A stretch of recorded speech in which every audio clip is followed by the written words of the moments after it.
I don't think he's the worst hold, to be honest, because we know how good of a PPM he has when he does get good game time. Maybe the coach finally reconsiders his decision and starts him for Hey everyone, welcome back to another video from A Man Talks NRL SuperCoach. In today, we're going through the short version of the roundup, with round 13 only having 4 matches, pretty low scoring week and very uneventful. I don't know if you guys are like me, really missing all the other games of rugby league. Only the 4. Was really looking at my watch saying, shouldn't there be a game of rugby on at around 5 o'clock in the afternoon on a Saturday, or 2 p.m. Sunday? But only the 4 games this week. In terms of how I scored, 749 points pre-updates, which I'm not thrilled about. I came into the round with 13, and as I mentioned in my trade targets video earlier in the week, I wasn't looking to bring in any additional round 13 players, and I didn't. The only trade I did was actually doing Dave Fusatua to Joe Suwali, so I didn't have any change to my round 13 playing numbers, and yeah, 749 is what I finished on. Very, very just average week for me. Just a lot of guys who scored like the 50s and the 40s.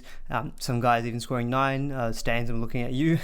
But captaincy of Clint Gutherson really came through in the end and probably saved my week, because overall it was just very meh in my opinion. But if you guys performed really well, or if you didn't, let me know in the comments below what you guys scored, and we'll share the pain together, or we'll spread the joy if you did really well. But let's get into the roundup. But yeah, just letting you know as well that I will put the audio of this video up onto Spotify and other podcasting platforms that I can, just so if you want to listen to the audio instead. And as always, if you would smash the like button, and really appreciate a subscription to the channel as well if you guys do enjoy the content that I'm putting out. Let's get into the roundup. So the first game of the round was the Dragons taking on the Broncos, and what was a shellacking basically on Thursday night was the Dragons running up a score 52 points to 24 over the Broncos at Win Jubilee Stadium. So it goes without saying, the real highlight of this match in terms of the Dragons was Matt Duffy with a massive 160 point effort. He scored 2 tries, had a hand in about 5 tries of his own, just throwing a bunch of line break assists as well, on his way to a massive 160 point game. Definitely seems like the hype doesn't seem to be around him compared to say like a Tommy Turbo a few weeks back, when he scores around 150-60. We just, everyone goes crazy over it, but Duffy probably flies under the radar, and yet I'll put my hand up and saying I probably should have thought about him more as a consideration to bring in this week. I did speak about say Ben Hunt and the Dragons draw coming up, but for some reason I just didn't really kind of think too much about Duffy. I know he's decent, obviously, and he plays in fullback position. And I think the Broncos have now actually they've conceded 100 points a game to fullbacks throughout the course of the season. So target the Broncos if you're looking for big points from your fullback. Yeah, so an absolutely massive game from Duffy. Anyone who captained or vice-captained him or even traded him in this week is obviously sitting pretty this round. And the Dragons, I do think, have the Bulldogs next week. So again, a great matchup for the likes of Duffy. Josh Kerr also had a big game with a 96. That did include a try, I believe. And Jack Bird as well with a hand in a try, and also had a try of his own on his way to an 89. Corey Norman and Ben Hunt in the halves did pretty well. Norman with a 73, if you throw in his goal kicking bonus. Ben Hunt with a 69, which is very, very solid. His points really came towards the end of the game. He had a hand in a try and also scored a try of his own just at the very, very end. He wasn't looking like a big score up until that point in time, but the history books don't show when he scored the try. He just got the 69 points. So anyone who brought him in this week is obviously going to be pretty happy with that. I think 69 points, pretty solid effort from him.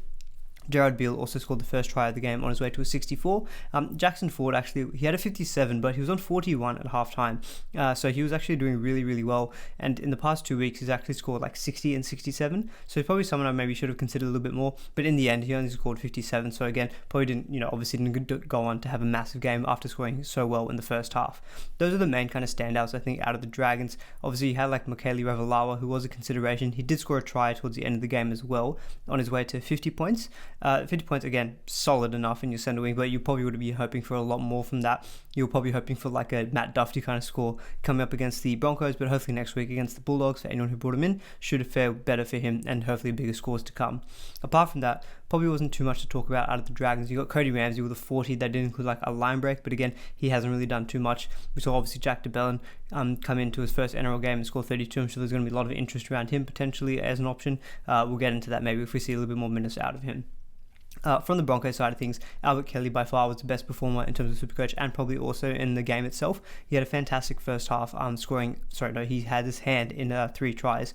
Really, really looks solid, and on his way to a big 91 point game. So very, very decent showing from him, and it looks like he probably has solidified maybe his position in the halves, although we never know, the way that they've been rotating the halves. Kelly and Gamble seems to be the way that they might be going forward, but it's been chopping and changing so much. I still think he's okay as a buy potentially in the 5'8" and halfback position, but I think you're probably now focusing maybe more on season-long keepers in that position, or say round 17 playing options. I'm not quite sure if Kelly fits into either of those categories.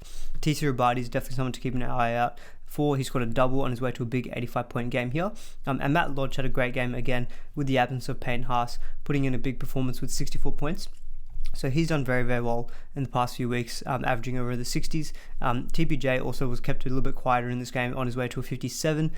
So solid enough from both of those in the kind of second row forward and front row forward. And Tom Flegler, who I own, he got 51 points, which is steady enough. This is what I was expecting out of him.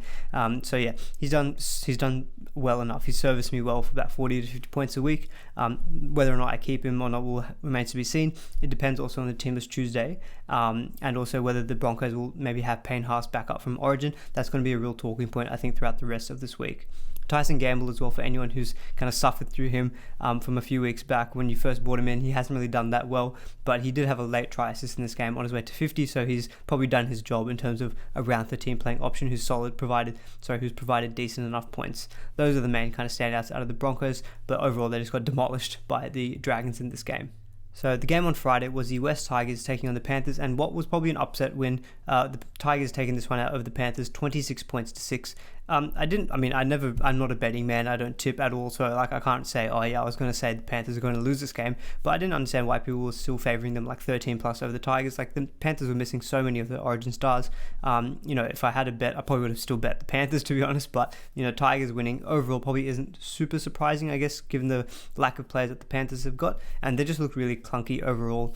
If we started with them first, really it was Matt Burton and James Fisher-Harris who were the best performers for them in the game. Matt Burton, scoring 58 points in a game where the Panthers themselves only scored 6 points is pretty solid. I mean, he did score the try as well, which obviously bumps that score up. So he's done relatively well. And hopefully with the Origin contingent back this week, pending any Team this Tuesday news, he might do a little bit better if he moves back into left centre. James Fisher-Harris as well, again, in the game itself, he looked really, really good, but only a 54, which is probably on the lower end for me. I thought he might have been hitting around the 65 to 70 in this game, playing extra minutes, but it just didn't quite happen for him. But yeah, overall, not really too much, I think, to speak about with the Panthers, missing all our usual guns like your Cleary, Luai, To'o, etc. Viliama Kikau, who I think a few people have jumped on in the past few weeks, he's got a 50 this game, but he's just not hitting those big scores that you're probably expecting out of him. He doesn't interest me at all, to be honest. As a SuperCoach option, he's just way too inconsistent for me. You're probably going to be holding too many 40 to 50 scores before you get his big 110, 120 point games. Spencer Linu as well, probably someone a lot of people have held, including myself, up for basically this round alone. Didn't do that well. I know he was starting in this game, but only the 30 points. He had about the first 15 to 20 minutes, and then you really only came on the last 20 minutes, 15 or 20 minutes as well. So you had a big break in the middle. Obviously, he's not used to starting, and so they're probably managing his minutes just a little bit so they don't burn him out. So only the 30 points, not great. And yeah, Charlie Staines, he just has these games, throws them in there every once in a while where he just scores 9 points, as he has in this game. Just has no base stats, wasn't able to get on the end of any tries, and yeah, and he'll be probably definitely being one who gets punted out of my team sooner rather than later. On the Tigers, we saw Jacob Little score a runaway try. I didn't realize he had that speed in him. He's got a little pace. 86 points for him. Probably that try combined with his, general kind of a lot of tackling on his way to a decent score. Same with Alex Twal with the 69. Toils away, goes through a lot of work. And Stefano Uchikamanu, this really burned me because I don't own Stefano anymore. I had him for the start of the season, but I flipped him a few weeks ago now. And a lot of people have been just holding him just for this round. And he goes over and scores a try in the last 5-10 minutes of the game. Just oh god, now a lot of people are just going to, he's going to get 65 points and he end up on 68 with that try. So as a non-owner, really, really burnt me. But congrats to all the holders. He did well for you in round 13, and now you can punt him to another front row forward. Luciano Leilua as well did pretty decent with a 64. He looked really, really damaging throughout the game as well. So definitely he always passes the eye test, but it just really depends, I think, if he gets enough runs under his belt, and that, with that comes his extra tackle breaking ability. But yeah, 64 from him, pretty solid. Luke Brooks, I thought, actually had a very decent game in the real life, and it's translated to a 56-point game, but really probably not considering him too much for SuperCoach. Dane Laurie, again, with the 55, he looks really, really solid, and I'm leaning more and more towards not wanting to force him out of the team. I think he's playing at fullback. We see the fullbacks always do really well in SuperCoach, and I'm very happy to just hold him. I think, obviously, The Tigers have got a pretty tough month ahead, but as we saw, they're probably coming up against teams who are going to be missing their origin stars or either resting them, so they might not actually fare as badly as we thought. And their run past round 18 or 17, I think it is very, very good. So I think Laurie is probably fine to keep in my centre wing. I don't have to play him every week, but just play him on the matchups. I'm happy to keep him, I think, for the time being. Adam Dewey as well, I think if you got him, he did okay for you with a 55-point game here. He did come in and play a bit of 5-8 towards the back end of the game when Moses Mbai, I think he went off the field for, I don't know if it was a serious injury or something, but he had a bit of a niggle. So Dewey moved him back into 5-8. Throwing his goal kicking as well just kind of adds to his floor a little bit. So 55 points from him is pretty solid. I think you just have to really make a call now whether you're going to flip him to like a Cody Walker, etc. If you have him at 5'8", I'd probably advocate that move given the Rabbitohs' really, really nice run coming up. And I think Dewey's done his job. He's made so much money. He's serviced you well if you're an owner. But I think it might be a good time to maybe flick him to Cody Walker, depending also on the team list Tuesday news. I can't quite remember actually who the Tigers have got this week, but if they're coming up against a weakened opponent, maybe it's okay to hold him for this week as well. Those are the main standouts out of the Tigers. David Nofaluma, who I own in my team, I'm not really thrilled. Going for him last, round 8, I think when I brought him into the team, that was really a bit of not the best decision. I think it was more based on, I think, his previous pedigree. So for example, I didn't own Nofaluma at all last season when he had an absolutely killer year. So I think I was a bit probably romanticized by that. And I thought, I'm going to get Nofa in early into my team this season. And hopefully he does really well. But yeah, only 23 points. He had a lot of errors in this game, he conceded a lot of penalties in this game as well, which definitely didn't help. So yeah, 23 points from him is not really happy with that, and definitely looking like a candidate potentially to trade out. Although I know that he can rack up 50s and 60s pretty easily as well. So I'll have to definitely consider that decision a little bit more. But yeah, overall not really happy with him so far since I've brought him into the team. So third game of the round was the Melbourne Storm taking on the Titans, and probably what was a bit of a closer game than I think a lot of people were expecting, including myself. Storm taking this one out 20 points to 14. So the usual suspects for the Storm all in the end did pretty well, but overall in SuperCoach, very, very low scoring. No one scored over 80 pre-updates. The Cheese, Brandon Smith did the best with 77 out of the Storm. He scored a try. He hasn't been given a try assist for, I think it's Lorio. I don't know how to pronounce his surname, sorry. But he hasn't been paid that try assist coming out of dummy half. They do tend to not pay those if it's just a straight ball, and they haven't really done anything to put the runner through a hole.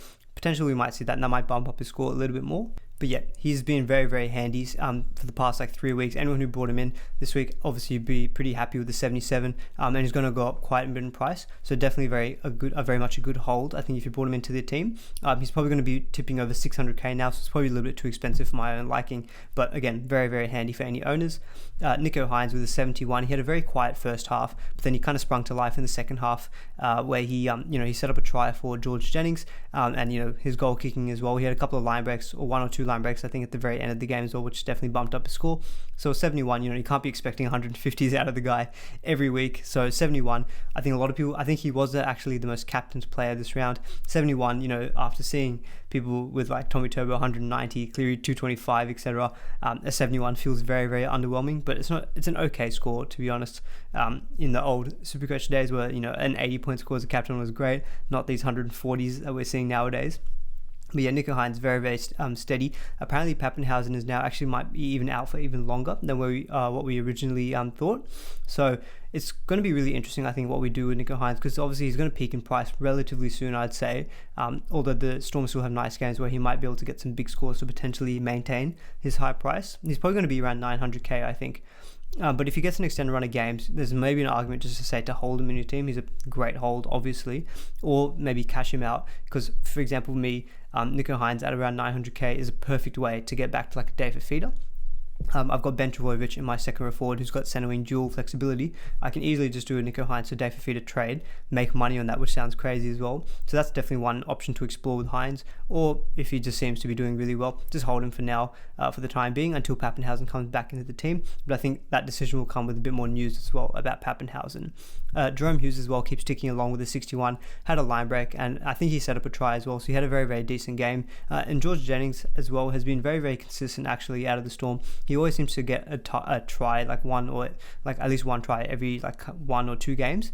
Very, very consistent. He actually got pretty decent base, around 29 to 30 as well. So yeah, 53 points from him, pretty solid. Those are the best performers out of the Storm, and I don't think anyone else is really going to own that many players out of the bottom half of that list of the Storm there. Nelson Asafa-Solomona is potentially going to be out for a week. I think he needs someone, or he elbowed someone in a tackle. And Remus Smith as well with a late head-high hit. He's probably going to be out for about a couple of weeks as well if anyone owns him. I don't think Solomona probably going to be very, very low owned, but Smith maybe has some owners. So if he's out for 2 weeks, he's probably a sell at that point. So not much more to talk about from the Storm. Out of the Titans, again, without the usual suspects like Fafita, Tino, etc., not really too much to touch on here. I mean, Jared Wallace scored a try and actually overall looked pretty decent in the game on his way to a 77. Greg Marzu, obviously I think there's a lot of hype about this kid. Apparently he's been a bit of a cheapie, kind of waiting in the wings for Supercoach for a long time, and he finally got his run here, and he did score a try on his way to a big 72. So let's see if he gets an extended run of games. He might be a potential good cash cow moving forward. Tyrone Peachy did really, really well actually coming off the bench. 66 points in about 53 minutes, which is really, really strong PPM. So anyone who held Peachy for the last kind of fortnight where he was out suspended, you'd be very happy with that in your center wing. Brian Kelly though, if you have him in your center wing, you wouldn't be too happy with him. I mean, 42 and in the actual game, it was crazy. He probably bombed like 2 or 3 tries. He had one where he could just basically dummied to Sammy, and Sammy was wide open, and I was just like, what the hell? How could you just not pass that? And at that point in time, the score was 20-14, I think. So that try, maybe a conversion, would have got this Titans level. But yeah, Kelly just had an awful game in real life purposes. For Supercoach, he did 42, which is, I guess, is fine. But yeah, he's just not been a great trade-in. Apologies for probably hyping him up a few weeks ago, thinking he was a great round 13 option. He just hasn't shown it so far. And I think if you're owning him, he's probably one of the first that you're looking to sell sometime soon as well. But yeah, overall, not much more else to talk about with the Titans. Very, very close in the end. Obviously, they bombed that last-minute try to potentially tie the game. That's probably the story of the night of the Titans. They were always in the game, but they just never quite had the end product to finish off the Melbourne Storm. And so the final game of the round, probably with the most Supercoach relevance, at least in this bye week, was the Knights taking on the Eels, and the Eels giving a hammering 40 points to 4 over the Knights. The Knights have just looked awful in the past few weeks without their big guns like Kalen Ponga, Mitch Pearce, for example. And yet, for Supercoach purposes, no real big scores here. Kurt Mann was the best for them with 66. Connor Watson, again, when he does get game time, he played 61 minutes today. He gets 52 points, so he's got great PPM. I just don't understand why is a guy not start. I mean, do I need to harp on it so much more? I'm sure if you listen to any other podcast or any NRL talk in general, you'd be wondering why the hell does Connor Watson just not staff them. He obviously, when he comes on, he brings so much impact and energy, which is probably what the coach wants, but I think we're all just greedy for our Supercoach points, and we're like, get Watson 80 minutes so he can score 70 to 80 points, but 52. Look, I don't think he's the worst hold, to be honest, because we know how good of a PPM he has when he does get good game time. Maybe the coach finally reconsiders his decision and starts him so I'm not going to swear. But yeah, hopefully Watson gets some more game time. And yeah, not the same for Mitch Barnett. He played 53 minutes, didn't have a great game again. He had a couple of drop balls on his way to a 43, and I think he's probably going to be the number one trade out in round 14, pending any Teamless Tuesday kind of news. But yeah, he's just been, his relevance has been killed since Fitzgibbon's come back to the team, and holding him the past few weeks has just been painful for his 40s and 50s. So he's definitely looking like a great trade out target. And Jane Brayley as well, he hasn't, he's really slipped in the past few weeks, similar to how the Knights have overall. Only a 44-point game from him. So he's been really dropped off the boil in the past few weeks. So definitely worthwhile considering what to do with him. I mean, I feel like the hooker position though is overall quite weak, because you've got like Jaden Brayley, maybe Connor Watson, you read Marnie. Harry Grant is obviously the guy that everyone's probably just waiting for, really. But with Origin, he's had a bit of his injury problems so far this season as well. So having able to get him into the team, so the hooker position has not been great. And then you've got like Damien Cook as well, who plays Origin. A fallen gun, he hasn't done that well. Although Damien Cook is super cheap, so potentially there's an argument to go like Brayley to Cook. But yeah, so really interesting. Otherwise, in terms of like round 17 playing options, you might have like a Reece Robson who's done okay from the Cowboys. But yeah, it would be interesting to see what to do with Brayley in the weeks moving forward. But I don't think he's probably the priority sell. And finally for the Knights, we had Bradman Best with a 27. Again, just not a great game from him overall. And yet, without Ponga, without Pearce, I don't think he's getting the quality ball that he needs to have a big impact. So I don't think I'll be avoiding him for the time being for sure. The Eels obviously scoring 40 points. A lot of their players are going to rack up big scores as we see here. Mike Acevo, again, I generally try to avoid Sevo because of, sorry, let me go back on that. I owned him for periods last year, but he just gave me too many inconsistent scores. I got him for his big 150 point game, but then I also got like his 10 or I got a 7-point game, sorry. So I've been a bit scarred by that, but he had a great game here, scoring a double and also setting up a try for Gutherson. So on his way to a big 117 here. Wonga Blake as well had a decent game with 108, but I don't think too many people are going to be going for him. Gutherson, again, as I mentioned at the top of the video, probably saving my week with that 103-point game as my captain. Saving me the embarrassment of a horrible score this week. He definitely wasn't the most captained this week. I think he was probably the second or third. So for anyone who's captained him, obviously you'd be very, very happy with 103.